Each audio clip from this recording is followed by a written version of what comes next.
Good evening friends. मेरी Christmas. आज जो हम बात करने जा रहे हैं ना, वो एक इशू है जो कहीं ना कहीं इम्पॉर्टेंट है। इम्पॉर्टेंट इसलिए है कि आज मैं आपको विश कर रहा हूँ मेरी क्रिसमस। पूरी दुनिया क्रिसमस मना रही होगी अभी जिस समय मैं ये रिकॉर्ड कर रहा हूँ 12 बजे के बाद। और पाकिस्तान ऐसी कंट्री ने क्रिसमस सेलिब्रेट किया लाहौर में और हर एक शहर में। दुबई जो कि एक मुस्लिम कंट्री है, वो क्रिसमस कहीं ना कहीं सेलिब्रेट करके लोगों को विश कर, लगभग पूरे जगह पे एक माहौल जो है ना क्रिसमस का बना हुआ है। हिंदुस्तान में बहुत सारी क्रिश्चियन कम्युनिटी रहती है और यहाँ पे हमेशा से क्रिसमस मनाया गया है। और दुख की बात यह है कि न्यूज़ आए हैं और कई सारे वीडियो सोशल मीडिया पे जो आ रहे हैं कि जो छत्तीसगढ़ में किसी मॉल को डिस्ट्रॉय किया गया, उसके जो अरेंजमेंट्स हो रखे थे, किसी स्कूल में जाके बच्चों को धमकाया जा रहा है, किसी को वार्निंग दी जा रही है कि आप क्रिसमस सैंटा नहीं बनेंगे, कुछ नहीं बनेंगे। देखो, प्रॉब्लम क्या है ना कि ये गलत है। एक दिन का सेलिब्रेशन है, लोग कर रहे हैं, करने देना चाहिए। क्योंकि आप जब ऐसा करते हो ना, तो दुनिया देख रही है। ये जो सोशल मीडिया है ना, ये चुप नहीं बैठने वाली है, क्योंकि ये तुरंत पहुंच जाती है। आप एक क्लिक में इसको यूएस से पहुंचा दोगे और वहाँ के लोग बैठे हुए इसको पसंद नहीं करेंगे। इसका असर बहुत बुरा होता है। शायद जो ये कर रहे हैं उनको रियलाइज़ नहीं हो रहा है, लेकिन मान लीजिए कि कोई कंपनी जो इन्वेस्ट करना चाह रही है इंडिया में, और वो एक क्रिश्चियन कंपनी है, उसको बुरा लग सकता है और वो इन्वेस्टमेंट मना कर दे कि नहीं यार, मैं उस कंट्री में नहीं जाऊँगा जहाँ पे there is some sort of problem with the Christian community.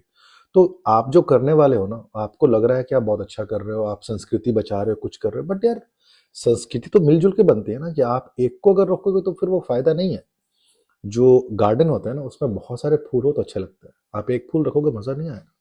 तो इफ यू थिंक कि आपको ऐसा करने से बहुत अच्छा हो रहा है, तो आई डोंट थिंक सो कि ये बहुत अच्छी बात है। तो ऐसी खबरें आना बहुत दुखद है। ऐसा है ना कि पहली बार आ रही है, लेकिन यार बंद किया जाए इस चीज़ को। और मुझे बुरा इस बात का है कि यार हमारे देश के जो लीडर्स हैं ना, उनको एक बार आके मंच पे ऐसे कहना चाहिए कि भाई देखो, ऐसा है कि कोई भी अगर ऐसा करेगा ना, उसको हम छोड़ेंगे नहीं, जेल में डाल देंगे। चूंकि उनके साथ कुछ भी ऐसा नहीं हो रहा ना, उनको ताकत मिल रही है।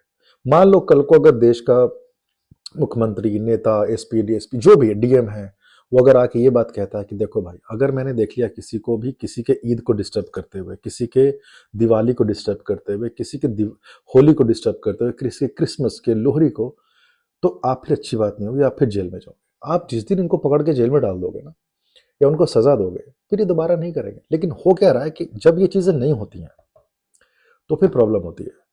तो लॉ एंड ऑर्डर का सिचुएशन तो बनता है, प्लस फॉरेन में आपको जो है, इंटरनेशनल लेवल पे आपको जो है बेइज्जती झेलनी पड़ती है। आप देख रहे हो कहीं ना कहीं जो दुनिया आउटरीच कर रही है थोड़ी बहुत, कि प्रॉब्लम हो रही है।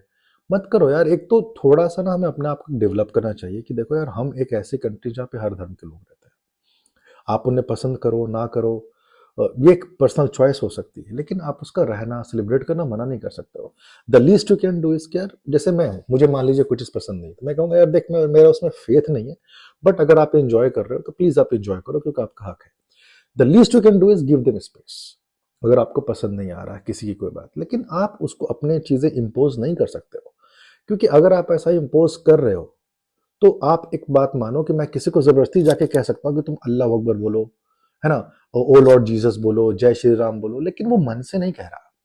हो सकता है कि आपके सामने वो डर के मारे कह दे, लेकिन बाद में जाकर के अपने मन में कोसेगा। तो क्या हम अपने रिलीजन को या अपने आराध्य जो है, हमारे जो होली फिगर्स है, उनकी बेइज्जती करानी है या फिर उनके सही बताए हुए रास्तों पर चलना है? तो पहली गलती तो हमसे ये हो रही है। दूसरी बात जो सबसे बड़ा न्यूज आज का, वो ये है कि 13 साल पहले एक निर्भया कांड हुआ था। इसी दिसंबर 2012 में पूरा देश जाग गया था और उसको जेपी आंदोलन के बाद सबसे बड़ा आंदोलन कहा गया था। सरकार गिर गई थी, केंद्र में भी और दिल्ली में भी। 13 साल के बाद फिर ये कांड जो हुआ तो खैर पहले था, लेकिन जो उनके अक्यूज्ड है उनको आज छोड़ा गया है बेल पे। और हाईकोर्ट ने ये कहा कि मैं कोई ग्राउंड नहीं देखता हूं इसको अंदर रखने का। आप सोचो, उस लड़की का रेप हुआ है, उसके बाप को टॉर्चर करके मारा गया जुडिशियल कस्टडी में, उसके परिवार को एक्सीडेंट में मारा गया, लड़की किस तरीके से बच गई, गैंग रेप हुआ। अगर आज हम इस बात को नहीं बोलेंगे और सिर्फ इस बात पे जस्टिफाई करेंगे कि यार वो मेरे जात का है, धर्म का है, तो फिर तो सारी कहानी खत्म है। जस्टिस सबसे बड़ी चीज है जो किसी भी इंसान को मिलनी चाहिए। अगर जस्टिस नहीं मिल रही तो इंसान का अस्तित्व खत्म हो जाएगा। कोई भी इंसान किसी भी देश में, किसी भी प्रदेश में आराम से घूम सकता है, क्योंकि उसको मालूम है क्या संविधान है और वो संविधान उसकी रक्षा करेगा। अगर आज कानून उसकी रक्षा ना करे तो उसको जीने का या फिर उसको रहने में ना डर लगेगा कि यार मैं फिर किसके सहारे रहूं। क्योंकि संविधान या कानून सिर्फ एक किताब नहीं है, वो पूरी की पूरी एक प्रक्रिया है जो उसको सेफगार्ड करती है। लेकिन हम आज देख रहे हैं कि यार वो रुका हुआ क्यों। देखो आप, राम रहीम पैरोल पे बाहर है, मतलब मुझे लगता है कि वो जितनी दिन जेल में नहीं रहा ना उसका तो पैरोल पे है। आशाराम बाहर है, आज सेंगर साहब भी बाहर आ गए। तो आप सोचो पहले कि हो क्या रहा है ना। और जो इंसान देश में कंट्रीब्यूट करना चाह रहा, Sonam Wangchuk, I am sorry but उसने थ्री इडियट्स के ऊपर मूवी बनी थी, वो बंदा जेल में है। ऐसे कई लोग जेल में है, लेकिन जिसके पास पैसा है वो बाहर है। तो ये बात हमें अपने आप से सवाल पूछना चाहिए, हमें अपने सरकार से सवाल पूछने चाहिए, हमें अदालतों से भी सवाल पूछने चाहिए कि आखिर जस्टिस इतना प्रॉब्लम क्यों है और जस्टिस मिलना इतना दिक्कत क्यों है। क्योंकि अगर आप सवाल नहीं पूछोगे ना तो कल की जो आने वाली जनरेशन है वो हमें बहुत कोसने वाली है। क्योंकि वो इसी माहौल में पैदा होगी जहां पे उसको ये देखा जाएगा कि यार जिसके पास पैसा है, 15 लाख रुपए हैं, वो तो कुछ भी करके बाहर आ सकता है। तो फिर वो सीखेंगे। तो आप सोचो कि आप क्या देश बना रहे हो। और जब ये इमेज जाती है बाहर तो एमएनसीज, आपको लगता है कि यार ये ना बड़ा नॉर्मल से हमारे देश का मामला है, कोई क्या बोलेगा। लेकिन मैं आपको बता दूं बात कि फॉरेन इन्वेस्टमेंट में और ईज ऑफ डूइंग बिजनेस में जो पहला क्राइटेरिया है ना वो है लॉ एंड ऑर्डर का। और जिस कंट्री का लॉ एंड ऑर्डर थोड़ा सा डिस्टर्ब हो जाए ना वहां पे इन्वेस्टमेंट आना बंद हो जाती है। तो आप समझो पहले, कोई कंपनी क्यों रिस्क लेगी कि यार मैं जाके वहां पे एक बहुत बड़ी कंपनी खड़ी करूं 500 करोड़ रुपए की, कल को आए कोई हमारे ऊपर जो है कि पथराव कर दे जी, हमारे एम्प्लॉय का रेप कर दे या फिर कुछ ऐसे कारण हो, उनको तो डर रहेगा। हालांकि हो या ना हो, एक फ्यूचर की बात है, बट कहीं ना कहीं डर तो रहता है ना उनको। तो लॉ एंड ऑर्डर बहुत जरूरी है। और लॉ एंड ऑर्डर पे से विश्वास जब उठता है जब हम देखते हैं किसी विक्टिम को जो है वो जस्टिस नहीं मिल रही है। तो आपको ये बात समझना पड़ेगा कि यार आखिर जस्टिस दिया कैसे।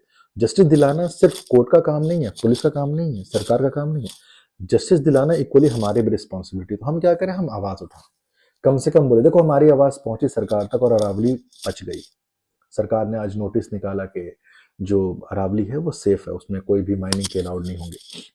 तो आप समझो कि आपको अगर अपना देश बचाना है, अपने लोग बचाने हैं, अपने प्रदेश बचाना, अपनी फैमिली बचानी है, जहां गलत दिखे वहां बोलना सीखो। सरकार परमानेंट नहीं होती है, आज है कल नहीं रहेगी। आप किसी को ब्लेम मत करो। कल जब निर्भया कांड हुआ वो कांग्रेस की थी, आज किसी और की है। लेकिन इस बात को समझो कि आपको बोलना चाहिए। आप अगर चुप हो जाओगे ना तो ये चीज गलत हो जाएंगी। सो इन चीजों को समझना बहुत जरूरी है कि हम जस्टिस मांग करें। क्योंकि यार देखो ऐसा है कि इस देश में ना जिसने भी अच्छा काम करने की कोशिश की है ना, ये समाज ऐसा ऐसा कह लो, मैं देश को क्यों कहूँ ऐसा, मतलब दुनिया में ऐसा देखा गया कि जिसने अच्छा करने की कोशिश की उसको सजा मिली है। जीसस क्राइस्ट को सूली पर चढ़ा दिया था, क्रूसीफाई कर दिया था उनको। अब गांधी जी को गोली मार दी गई, सीता जी को जो है कि लोगों ने लांछन लगाए तो अग्नि परीक्षा देनी पड़ी। सोनम वांगचुक ने कुछ अच्छा करना चाहा तो वो जेल में चला गया। तो ऐसा चीजें ना जमाने में होती रही है, ऐसी बात नहीं है। तो जो भी लोग अच्छा करने की कोशिश करते हैं ना, जमाना उसको इज्जत नहीं देता यार। एक ना उंगली माल हुआ करता था, डाकू। तो वो लोगों को मारता था, उनकी उंगलियां काट के अपने गले में पहन लिया करता था। एक बार उनकी मुलाकात जो है बुद्ध से हो गई, भगवान बुद्ध से, तो वो ठीक हो गया, उनके मार्ग पे चलना स्टार्ट कर गया। तो वो भी साधु संत हो गया, बाल वाल उसका शेव करा लिया और मॉन्क बन के वो भिक्षा मांगने जाता था गांव में। एक बार गांव वालों ने उसको पहचान लिया, गांव वालों ने उसको बहुत मार मारा, तो अधमरा हो गया। तो बुद्ध भगवान आए वहां पे। तो उसने बोला कि भगवान आपने कहा था सीधा मार्ग चलो, मैं तो चला, लेकिन देखो ये तो मेरे साथ ऐसा कुछ हो गया। तो भगवान ने कहा कि जो तुमने किया उसका ये पाप का जो है कहीं ना कहीं तुम्हें चलो फल मिल गया। लेकिन उसने एक बात कही अंगुली मारने, उसने कहा पता है भगवान, जब तक मैं गलत था ना इनकी हिम्मत नहीं थी मुझे कुछ बोलने की, और जैसे ही मैं अच्छा बना इन्होंने मुझे पीट दिया। सो कहने का मतलब ये है ना कि जो भी समाज में बदलाव चाहता है, अच्छा चाहता है, हम ना उसकी कदर नहीं करते हैं, जबकि हमें उसकी कदर करनी चाहिए। तो आप देखो कि आप डिसाइड करो कि आप क्या कहने वाले हो, क्या करने वाले हो भविष्य में। आप अपने बाल बच्चों को कह देखते हो, क्योंकि जब घूमता है ना यार सर्कल, आपको लग रहा है कि आप किसी के साथ आज कर रहे हो तो बहुत अच्छा कर रहे हो, कल को आपके साथ घूम करके आएगा। ये तो समय का चक्र है, चलना ही है। मैं किसी एक पार्टी, किसी एक व्यक्ति विशेष को कह दूं तो अच्छी बात नहीं है। हम बांग्लादेश को लेकर रो रहे हैं, अच्छी बात है, हमें उसके ऊपर रोना भी आना चाहिए, हमें गुस्सा भी आना चाहिए, हमें डिमांड भी करनी चाहिए कि भाई ऐसा क्यों हो रहा है। लेकिन अपने देश में बहुत सारे ऐसे हादसे और इसके ऊपर बात होनी चाहिए। तो वो बहुत ज़रूरी है। और उसमें से एक हादसा ये है जो हाथरस, जो इस लड़की के साथ हुआ है, उन्नाव केस, हाथरस नहीं, उन्नाव केस। तो आप इन चीज़ों को देखो कि यार आखिर हम कहाँ जा रहे हैं। अगर हम नहीं बोलेंगे, कोई और नहीं बोलेगा, तो फिर देश आगे कैसे बढ़ेगा? So we have to speak. हमें एक ऐसा देश बनाना है जहाँ पे किसी को कोई डर ना हो। जिसको पूजा करनी है वो पूजा करे, जिसको नमाज पढ़नी वो नमाज पढ़े, जिसको क्रिसमस मनाना वो क्रिसमस मनाए। हमें इससे क्या फर्क पड़ रहा है? अगर आप उसको नहीं मानते तो ओके, आप अपना देखो, वो अपना देखेगा। लेकिन हम किसी को जाकर डिस्टर्ब करें और किसी को कुछ कहें, ये अच्छी चीज नहीं है। देखो, ये देश राम का है, ये देश देश कृष्ण का है, जहाँ पे औरत की मर्यादा के लिए ना अ, राम जी ने पूरा लंका जला दिया था। कृष्ण जी ने पूरी की पूरी महाभारत कर दी थी। और आज हम एक लड़की के लिए जबान से बोल भी ना पाए, तो फिर क्या ही है हमारे होने का अस्तित्व? तो ये सोचना और समझना हमारी जिम्मेदारी है। तो आप देखिए कि आप क्या करना चाहते हैं, आप देश कैसा बनाना चाहते हैं, आप अपने बच्चे को क्या बताना चाहते हैं। क्योंकि कल जब बच्चे बड़े होंगे और कहीं ना कहीं बुक, अखबार, हिस्ट्री में कहीं ना कहीं चीज़ों को पढ़ेंगे, सवाल तो पूछेंगे कि यार आप क्या कर रहे थे और हुआ क्या था। तो आप देखो, नजरें मिला पाओगे जवाब देने के लिए? नहीं।